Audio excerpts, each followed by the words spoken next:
Exercice 39, page 303. Donc un biologiste réalise un résumé statistique des tailles de la population de souris dans son laboratoire. Vous avez les résultats présentés sous forme d'un tableau d'effectifs. Et la première question consiste à calculer la médiane et les quartiles et à interpréter ces résultats. Donc on a déjà vu que dans une série présentée sous forme de tableau, il est pratique de rajouter une ligne avec les effectifs cumulés croissants pour déterminer médiane et quartile.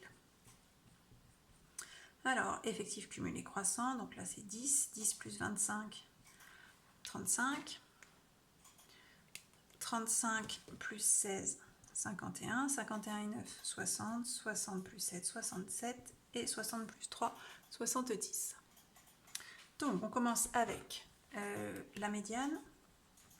Donc, pour la médiane, il faut partager l'effectif en deux. Donc, 70 divisé par 2, ça fait 35.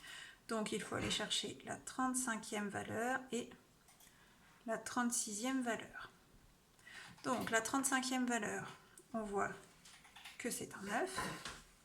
La 36e, c'est un 10. Donc, on a une médiane de 9,5. On prend la moyenne de la 35e et la 36e valeur. Ensuite, pour le premier quartile, il faut faire l'effectif total divisé par 4. Donc 70 divisé par 4, ça fait 17,5. Donc je vais chercher la 18e valeur qui est un 9. On fait de même avec Q3. Sauf que cette fois-ci, on fait 70 fois 3 quarts, ce qui fait 52,5. Donc je vais chercher la 53e valeur qui est un 11.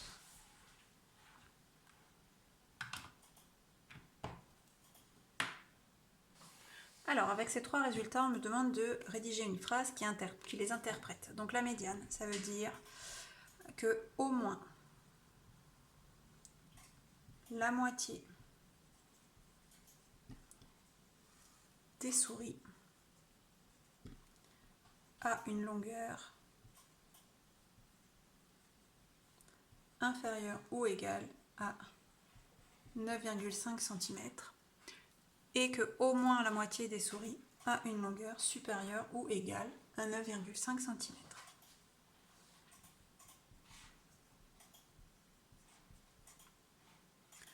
Pour le premier quartile, cela signifie que au moins un quart des souris a une longueur inférieure ou égale à 9 cm et que au moins 3 quarts a une longueur supérieure ou égale à 9 cm. Pour le troisième quartile, au moins 3 quarts des souris ont une longueur inférieure ou égale à 11 cm et que au moins un quart des souris ont une longueur supérieure ou égale à 11 cm. Passons à la question 2, donc il faut déterminer la moyenne de cette série. Donc attention, il faut prendre en compte les effectifs. Donc chaque valeur, 8 par exemple, doit être multipliée par son effectif. 8 fois 10, plus 9 fois 25, plus 10 fois 16, plus 11 fois 9, plus 12 fois 7, plus 13 fois 3, et on divise par l'effectif total qu'on a trouvé précédemment, qui est de 70.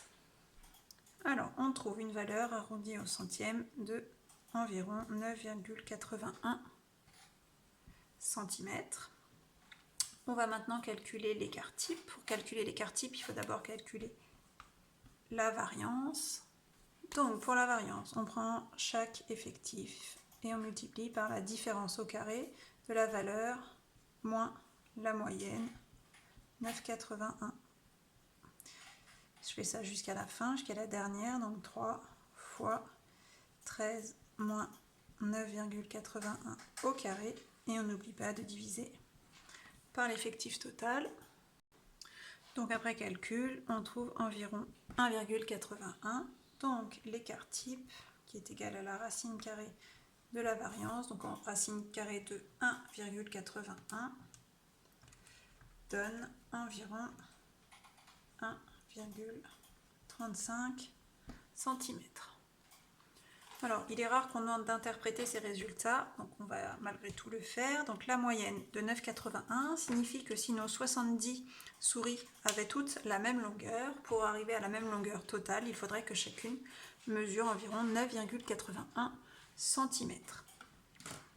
Notre écart type est de 1,35, ce qui veut dire que si je prends chaque souris et que je calcule l'écart de sa longueur par rapport à la longueur moyenne, donc sa longueur moins la longueur moyenne, je vais obtenir des 70 écarts, parce que j'ai 70 souris, donc la moyenne de tous ces écarts sera d'environ 1,35 cm. C'est-à-dire qu'en moyenne, les 70 souris ont un écart par rapport à 9,81 cm de 1,35. Dernière question pour cet exercice, on a un autre échantillon de souris. Alors on imagine qu'il est composé d'autant de souris et les tailles sont toutes supérieures de 1 cm, c'est-à-dire que toutes les souris mesurent 1 cm de plus que les souris du premier échantillon. Donc sans recalculer la moyenne, vous devez déterminer la nouvelle taille de ce nouvel échantillon. Donc là on est dans la linéarité de la moyenne, toutes les valeurs sont augmentées de 1. Donc, notre nouvelle moyenne s'obtient en faisant m plus l'augmentation, donc m plus 1, donc une moyenne d'environ 10,81 cm pour ce deuxième échantillon.